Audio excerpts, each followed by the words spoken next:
What's the most awkward way to start this video? Oh, I'm already doing it?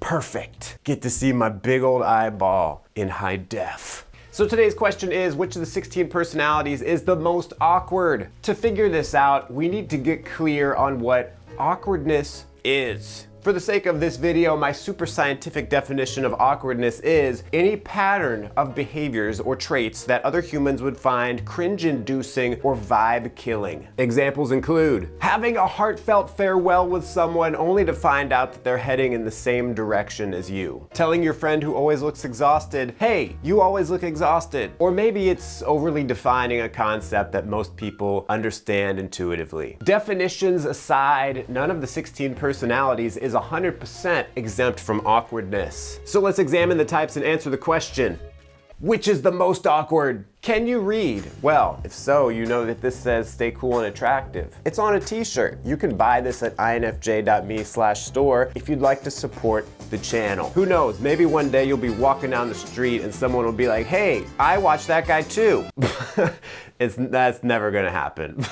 I mean, I walk down the street and no one has ever said, hey, I know you. So don't fret, introverts, no one will ever know what this means. But you can get it at infj.me/store. Okay, now that the most awkward merch commercial is over, ESTJs, ENTJs, as bad as that looks, it took me a long time to draw. So these are those awkward people who will kill the vibe by doing a bunch of things for you that you didn't ask for, and then filing a lawsuit against you for failing to reciprocate. That's because these types are pulling overtime when it comes to getting stuff done, even if that means neglecting their own feelings and needs. They are pragmatic troubleshooters, and the trouble they want to shoot is typically yours. But like, in a good way, like they're trying to be useful to others. Of course, even when they're helping you, they might not be so nice about it. For them, tact is just something they use to fasten items to a cork board.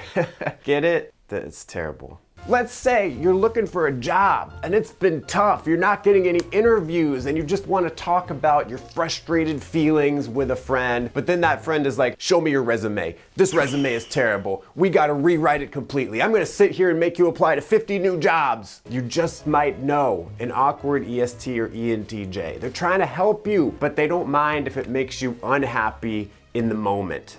ESFJ and ENFJ. So these types are the awkward kind of people that ruin the vibe by trying to hold your hand and sing Kumbaya during the SATs. That's because these types prioritize maintaining the group vibe, even if that means neglecting their personal truth or logic. I want to go to college, therefore I must ace this test, but Timmy is crying. These polynomials are going to have to wait. What an awkward way to get your test results invalidated. But that's what happens when solving problems for yourself takes a backseat to bringing everyone into emotional harmony. The problem is there are times when it is better to focus on solving your own problems instead of getting bogged down in others' emotions. Do you know those people who just won't stop gassing you up even when you're asking for constructive feedback that could make or break what you're working on? So like maybe you want a friend to criticize your resume or CV, but they just keep saying, oh, everyone's gonna love you, you're gonna get a job in no time, this is great, don't worry about it. That's totally an ESFJ or ENFJ, just being awkward. How many of you are gonna get annoyed that I awkwardly just used a different color and filled in the letters that were different? Now for the ESFPs and ESTPs. So in a physical sense, these are probably the least awkward types. When they walk into a room, they just have this grounded presence. But they will not escape unscathed from this video, for they are awkward in a whole different way. I don't know why I'm doing this.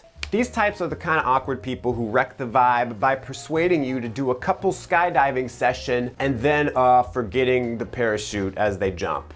So awkward. Maybe I should have thought of that. That's because ESFPs and ESTPs want to live life to the fullest. They want to experience something real. They're not trying to get bogged down in theoretical synthesizations, a word I just made up. Since these types have a hunger to carpe the diem as much as possible, they struggle to slow down and see the bigger picture, or even just to think to themselves, hey, there is a future, maybe I should plan for it. But nah, consequences be danged. They're likely to leap without looking, sometimes literally. So if you know someone who's always getting themselves into trouble and then saying, darn it, gosh darn it, man, if only I could have seen that coming, when they definitely could have seen it coming and everyone else saw it coming, and maybe this exact thing has happened to them like 10 times before, then you're now the lucky companion of an awkward ESFP or ESTP. Next up, we have the ISFJs and the ISTJs. Let me get out of the way.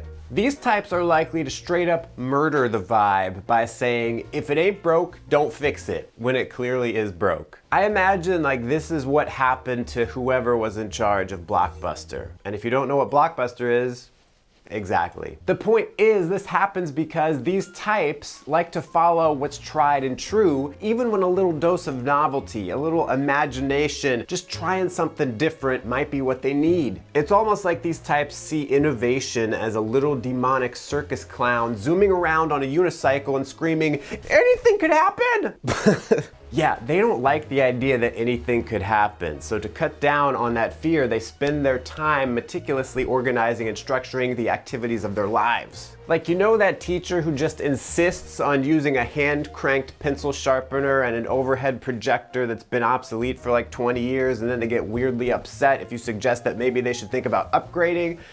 Absolutely an ISFJ or ISTJ. The ENFPs and ENTPs are the kind of awkward people who will create some cringe by just going too far. You know that friend who just says bizarre stuff and you're like, dude, rein it in. Yeah, that's these types. These types are always seeking out novelty. They're always excited for a chance to look at things from a fresh perspective, always finding something new in the ink blot test that is life. The drawback is that they want to keep pushing the boundaries. They want to find the line, and the only way they can do that is by crossing the line. And they are extroverts, so they put everyone around them in the awkward situation of being like, hey man, you went too far. This need to constantly throw out a bunch of random possibilities and as many connections as they possibly can makes these types pretty funny. I mean, that's essentially what humor is. It's the unexpected, intuitive connections between things. But then they can't turn it off. So even when they're not trying to be funny, they're being dead serious, they'll say something that's just absurd and off the wall. So if you've got a friend who was cracking jokes at a funeral, but then insists that he wasn't actually joking, but was just thinking out loud, you found yourself an ENTP or ENFP. ISTPs and INTPs are the kind of awkward people who will wreck the whole vibe by arguing against the existence of Santa Claus during a children's Christmas pageant. The fiends. That's because these types emphasize their own logic to the detriment of everyone else's emotions. Those poor children. Their top priority is the capital T, truth, or at least what is true by their own standards. These types can't stand letting something go by if they think it's nonsense, which is why they are always prepared to do a verbal uppercut right into Santa's face. Punch his beard off.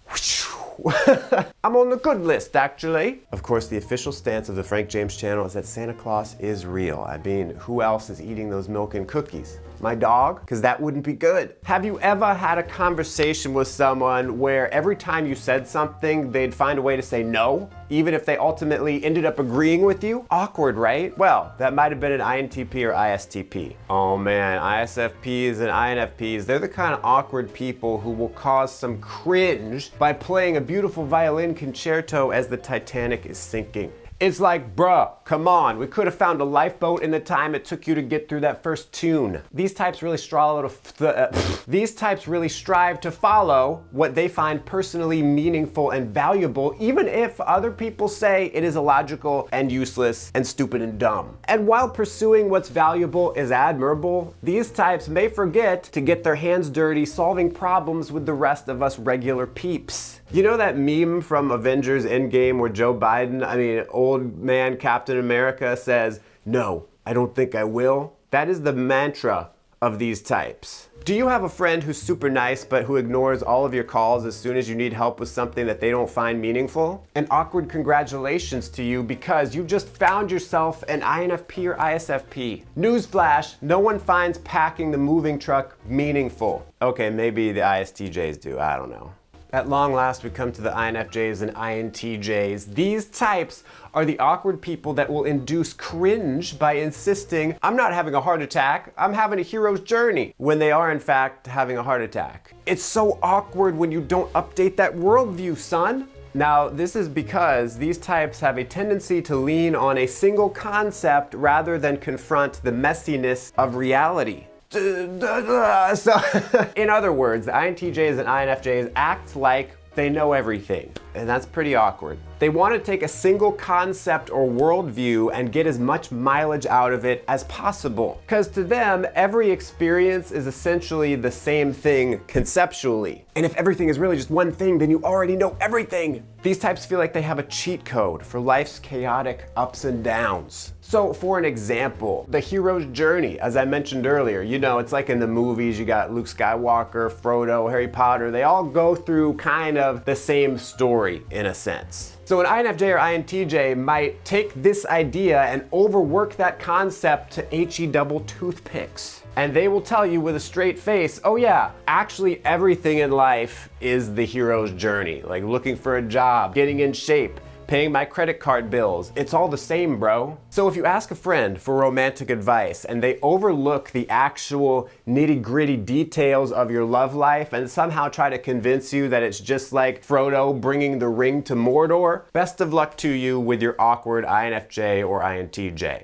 Speaking of awkward, I dressed up as Batman and took the 16 personalities test in character. Watch that video here. And until next time, stay cool and attractive. Interested in martial arts, gadgets, cars, and that's it. You are prone to worrying that things will take a turn for the worse.